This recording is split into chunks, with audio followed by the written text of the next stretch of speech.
샬롬 샬롬 샬롬 샬롬 샬롬. 하나님 사랑합니다. 여러분 주 안에서 사랑합니다. 오늘 열왕기상 4장 1절에서 7절까지 솔로몬 왕국의 번영을 누리려면 어떻게 해야 될 것인지 우리 봅니다. 1절에서 7절까지 내용이 솔로몬 왕이 온 이스라엘의 왕이 되었고로 시작하죠. 그의 신하들은 이러하니라.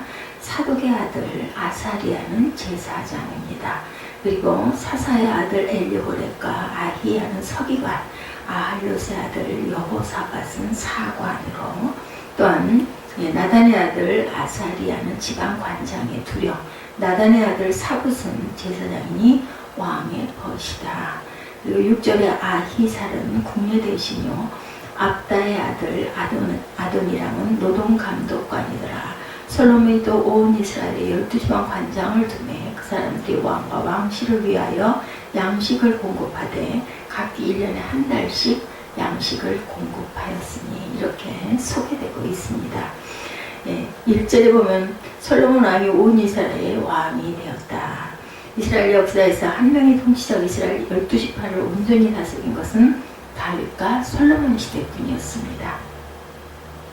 다윗 이전에 사울은 사사시대를 종결짓고 최초의 왕이 되었지만 사울왕은 12지파에게 강력한 군주의 역할을 감당하지 못했죠. 반면에 솔로몬 이후 왕국은 남과 북으로 나뉘어져서 후대의 왕들은 12지파 전체를 다스리지 못하였습니다. 이스라엘 역사에서 가장 번성한 시대는 다윗과 솔로몬 시대입니다. 그런데 다윗과 솔로몬 시대의 번영은 조금 성격이 다르죠. 다윗은 사울의 뒤를 이어 왕이 된 후에 주변 민족들과의 끊임없는 전쟁을 통해서 그들의 제압에 복종하게 했습니다. 그들로 하여금 조공을 바치게 하였고, 그렇지 않으면 다시 전쟁을 했을 때 응징하였죠. 다윗 시대의 번영은 전쟁을 통한 것이었다로 나타나 있습니다. 반면에 솔로몬 시대는 아버지가 주변 나라들을 제압해 놓은 상태이기 때문에 그들과 전쟁을 할 필요가 없었습니다. 또한 그들에 비해서 이스라엘 왕국이 막강한 경제력, 군사력을 가지게 되었기 때문에 그들이 섣불리 전쟁을 걸지도 않았습니다. 솔로몬 시대의 번영과 평화는 다윗 왕이 구축해놓은 군사적 우위의 기반이 있었기에 가능했던 것이겠죠. 지금도 유대인들은 자신들의 역사에서 다윗과 솔로몬 시대의 번영을 자랑스럽게 생각하고 그때를 다시 오늘에 재현하고 싶은 마음이 간절했겠죠. 본문에서 2절로 6절을 보면 솔로몬이 중앙 관력 요직을 임명한 내용들이 나타나 있습니다. 직책과 명단은 사독의 아들 아사리아는 제사장, 사사의 아들 엘리호렙과 아히야는 서기관, 아히롯의 아들 여호사밧은 사관, 여호야다의 아들 분하야는 군사영관이라고 소개가 되죠. 나단의 아들 아사리아는 지방장관의 두령, 나단의 아들 사붓은 제사장 겸 왕의 개인장관, 아히살은 국내 대신, 입다의 아들 아도니람은 노동감독관이더라. 솔로몬이 임명한 내각 구성에는 세 가지 특징이 있습니다. 첫째, 솔로몬은 다윗 시대에 비교해서 내각 구성을 늘렸죠. 다윗은 5부로 했는데 솔로몬은 7부로 구성합니다. 왕국의 살림이 늘어났기 때문이죠. 둘째, 내각 서열이 바뀌었습니다. 다윗 시대는 전쟁 시대라 군대 장관이 제일 먼저 언급되었는데, 솔로몬 시대는 평화의 시대라서 제사장과 행정 관료들이 먼저 언급되었습니다. 셋째, 솔로몬은 다윗 시대에 충성했던 관료들을 다시 중요하면서도 새로운 젊은 관료들을 임명해서 신구의 조화를 이루었습니다. 솔로몬은 지방 행정 제도를 개편합니다. 전국을 12개의 행정구역으로 나누죠. 오늘 우리로 말하면 각 도에 해당이 됩니다. 그런데 솔로몬은 12지파의 경계를 기준으로 하지 않고 지방 경제의 규모를 고려해서 일정한 경제적 능력을 수용할 수 있도록 했습니다. 이렇게 한 이유는 세금을 효과적으로 걷어들이기 위한 것이었습니다. 또한 1년 기준으로 한 달씩 각 지방이 왕이 시대 필요한 물품을 조달하는 책임을 감당하도록 하기 위함이었고, 유다지파의 영토는 여기서 제외가 되었습니다. 왕실이 직접 관할하는 지역을 두려고 했지만 이는 다른 지역과 지파 백성들에게 불평과 불만을 유발하는 요인이 되고 훗날 왕국의 분열을 초래하게 됩니다. 솔로몬이 지혜로 행하였지만 손이 안으로 굽는다고 유다지파를 인간적으로 챙기려는 욕심으로 빚어진 일이었습니다. 인간은 이처럼 불완전한 존재라는 것을 생각하게 되죠. 20절부터 솔로몬 왕국이 얼마나 번영했는가를 구체적인 예를 들어 설명하고 있는데, 첫째는 인구가 증가했다. 예나 지금이나 한 나라의 국력을 가늠한다는 요소 중에 하나는 인구였습니다. 일단 인구가 많아야 국력이 강해진다. 고대시대는 인구가 늘어나기가 굉장히 힘들었죠. 왜냐하면 식량 구하기도 힘들었고 전염병과 질병에서 노연하기가 어려웠기 때문입니다. 그런데 솔로몬 시대는 인구가 바닷가의 모래와 같이 늘어났다, 이렇게 나타나 있습니다. 바닷가의 모래처럼 인구가 불어났다는 말씀은 하나님이 아브라함에게 하신 약속이 성취입니다. 자식이 한 명도 없던 아브라함에게 하나님이 하신 약속의 말씀이 드디어 성취가 되었습니다. 하나님의 약속을 믿는 자에게는 말씀이 반드시 이루어집니다. 하나님의 약속을 굳게 믿으시기 바랍니다. 솔로몬 시대의 번영을 설명하기 위해 왕국의 경계를 설명합니다. 솔로몬 시대의 영토는 동서남북으로 넓게 뻗어나갔는데 이스라엘 역사상 가장 넓은 영토를 차지했습니다. 북쪽으로는 유브라데스 강까지, 서쪽으로는 블레셋 지경까지, 동쪽으로는 요단강 주변 지역까지, 남쪽으로는 이집트 지역까지 이르렀죠. 다윗 왕이 넓은 영토를 점령하였고 솔로몬이 이를 안정시킨 결과이기도 합니다. 솔로몬 시대의 번영을 설명하기 위해서 왕궁의 하루 식량이 얼마나 되었는지 밝히고 있는데, 하루에 들어가는 밀가루와 고기의 양을 계산해 보면 대략 매일 14,000명이 먹을 수 있는 양이었다고 나타나 있습니다. 왕궁의 하루 식량이죠. 왕실에서 근무하는 사람이 14,000명이나 되었으니 왕실의 규모가 매우 컸다는 것을 우리가 알 수가 있고, 솔로몬 시대의 고대 군사력의 상징인 군말을 12,000匹를 두었습니다. 지금도 말 한마디를 사육하는데 한 달에 드는 비용이 최소 200만 원이라고 하니까 그 당시 솔로몬 왕국의 군사력이 막강했다는 것을 우리가 알 수가 있죠. 솔로몬 시대를 살았던 백성들은 굉장히 복되고 평안했습니다. 성경이 표현한 부분을 보면 4장 25절에 솔로몬이 사는 동안에 유다와 이스라엘이 단에서부터 브엘세바에 이르기까지 각기 포도나무 아래 무화과나무 아래에서 평안히 살았더라, 이렇게 나타나죠. 그렇다면 솔로몬 시대의 번영이 오늘 우리에게 주는 교훈은 무엇일까? 솔로몬 왕국의 평화와 번영은 궁극적으로는 예수 그리스도가 통치하시는 하나님의 나라를 예표합니다. 예수님이 이 땅에 다시 오시는 날, 예수님은 새하늘과 새 땅을 다스리는 왕으로 군림하시고 우리는 그 나라의 백성이 되어서 영원토록 평화와 행복을 누리며 살게 될 것이다. 그러므로 우리는 솔로몬 왕국의 번영을 보면서 장차 임하게 될 하나님의 나라를 소망해야 합니다. 솔로몬 시대의 번영이 주는 도전은 오늘 우리가 사는 이 땅과 민족과 나라가 솔로몬 왕국의 번영과 평화를 누리면 얼마나 좋겠는가 하는 것입니다. 그러면 어떻게 하면 좋을까? 솔로몬 왕국의 번영의 원인이 무엇인가 가만히 생각해 보면 해답을 찾을 수가 있는데, 우리나라와 우리 민족이 솔로몬 왕국의 번영을 누리려면 과연 어떻게 해야 할까? 아브라함처럼 하나님의 약속을 붙들어야 되겠죠? 솔로몬 왕국이 번영할 수 있었던 것은 솔로몬 본인이 자란 이유도 있지만 근본 원인을 찾으면 아브라함이 하나님이 주신 약속의 말씀을 굳게 붙잡았기 때문이다. 창세기 12장 1절에 야훼께서 아브라함에게 이르시되 너는 너의 고향과 친척과 아버지의 집을 떠나 내가 내게 보여줄 땅으로 가라. 내가 너로 큰 민족을 이루고 내게 복을 주어 내 이름을 창대하게 하리니 너는 복이 될지라.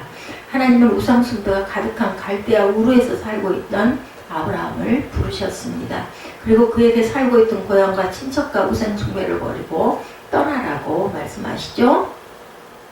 그러면 약속의 땅을 줄 것이요 바닷가의 모래처럼 많은 자손을 줄 것이고 너는 모든 민족의 축복의 통로가 될 것이다, 이렇게 약속하십니다. 아브라함은 자녀가 한 명도 없었지만 그 약속을 믿고 순종을 하고 나아갑니다. 그리고 솔로몬 시대에 이르러 그 약속은 그대로 성취가 되죠. 넓은 땅과 수많은 자손과 번영과 평화를 누립니다. 그렇다면 아브라함이 붙잡은 약속의 말씀이 있었던 것처럼 오늘 우리가 붙잡아야 할 약속의 말씀은 무엇일까요? 사도행전 1장 8절이죠. 오직 성령이 너희에게 임하시면 너희가 권능을 받고 예루살렘과 온 유대와 사마리아 땅끝까지 이르러 내 증인이 되리라. 예수님의 복음을 붙잡고 이 복음을 땅 끝까지 전파하기 위해서 기도하고 헌신하는 민족과 나라는 솔로몬 시대의 번영과 평화를 누릴 수가 있다. 역사가 이를 증명하죠. 현대에 와서 산 증거가 되는 나라들은 미국과 캐나다와 호주입니다. 그리고 그 뒤를 이어서 대한민국이죠. 우리가 솔로몬 시대의 번영과 평화를 누리려면 사도행전 1장 8절 말씀을 붙잡고 복음 전파를 위해서 헌신해야 되겠습니다. 예, 땅끝 선교를 위해 기도하고 선교 헌금을 보내고 선교사를 파송하고 예, 우리는 내 이웃을 열심히 전도하는 일이다. 그러면 예수님이 이 땅에 오시는 날까지 하나님이 계속해서 우리나라와 우리 민족을 예, 들어 사용하실 것입니다. 개인적으로 가정적으로 복음 전파를 위해서 기도하고 물질로 헌신하고 몸으로 봉사하는 저와 여러분 되시기를 주님의 이름으로 축복합니다. 두 번째, 다윗처럼 기도하고 땀 흘리자. 솔로몬 시대의 번영의 원인은 믿음의 조상 아브라함이 하나님의 약속을 믿고 순종한 결과였습니다. 그리고 다윗이 하나님께 기도하고 주변 민족들과 전쟁을 해서 승리한 결과이기도 했죠. 다윗의 기도가 노고의 결과인데 사무엘하 5장 19절에 다윗이 야훼께 여쭈어 이르되 내가 블레셋 사람에게로 올라가리이까 야훼께서 그들을 내 손에 넘기시겠나이까 하니 야훼께서 다윗에게 말씀하시되 올라가라 내가 반드시 블레셋 사람을 내 손에 넘기리라 하신지라 이렇게 나타나 있습니다. 그런데 다윗은 영토 확장을 위해서 무조건 주변 족속들을 공격하지는 않았습니다. 다윗은 하나님이 주신 약속 땅을 지키기 위해서 주변 민족들을 제압하는 전쟁을 했을 뿐입니다. 만약에 다윗이 영토 확장 자체에 욕심이 있었다면 알렉산더처럼 전 세계를 휩쓸고 다니며 전쟁을 벌였을 것이죠. 다윗의 전쟁은 하나님이 명령하신 일이었고 이에 다윗은 기도하고 피땀 흘려서 수고했습니다. 우리가 솔로몬 왕국의 번영과 평화를 누리려면 이렇게 다윗에게 배워야 합니다.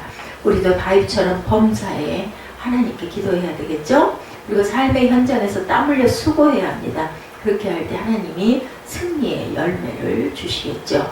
지금 우리나라는 큰 도전에 직면해 있습니다. 젊은 20, 30세대들이 땀 흘려 일하는 직업보다는 사무실에서 편하게 일하는 직업과 많은 월급을 주는 대기업만 선호한다는 사실이죠. 힘든 일자리는 50, 60대 장년층과 외국인 노동자들이 감당하고 있고 이것은 심각한 사회 문제라고 우리가 볼 수가 있는데 솔로몬 왕국의 번영과 평화를 누리려면 다윗처럼 기도하고 다윗처럼 노력해야 됩니다. 예, 지금 그리스를 보면 국가 파산 상태에 빠져 있다고 하죠.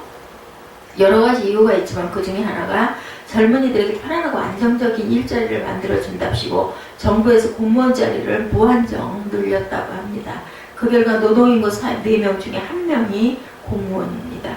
필요 이상의 공무원 자리를 만들다 보니까 할 일이 없어서 오후 2시가 되면 퇴근을 하고 그 월급을 정부에서 빚을 내서 주고 있다고 그러죠. 결국은 망할 수밖에 없다는 겁니다. 유럽을 먹여 살리는 나라는 독일입니다. 독일 경제는 세계에서 가장 튼튼합니다. 그 이유는 독일 사람들이 편한 직업을 추구하는 것이 아니라 자기에게 맞는 직업을 찾아서 땀 흘리며 일하는 것을 귀하게 여기기 때문이라고 하죠.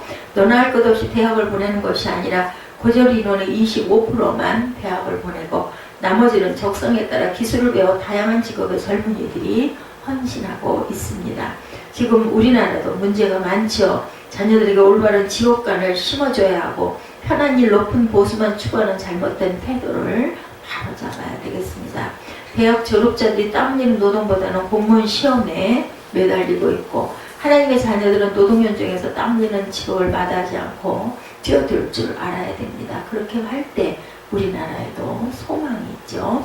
이 나라 세세 무궁토록 솔로몬 왕국의 번영을 누릴 수 있도록 우리가 기도해야 되겠습니다. 그러기 위해서 다윗처럼 열심히 기도하고 일해야 되겠죠. 세 번째로 솔로몬처럼 하나님의 지혜로 행해야 된다.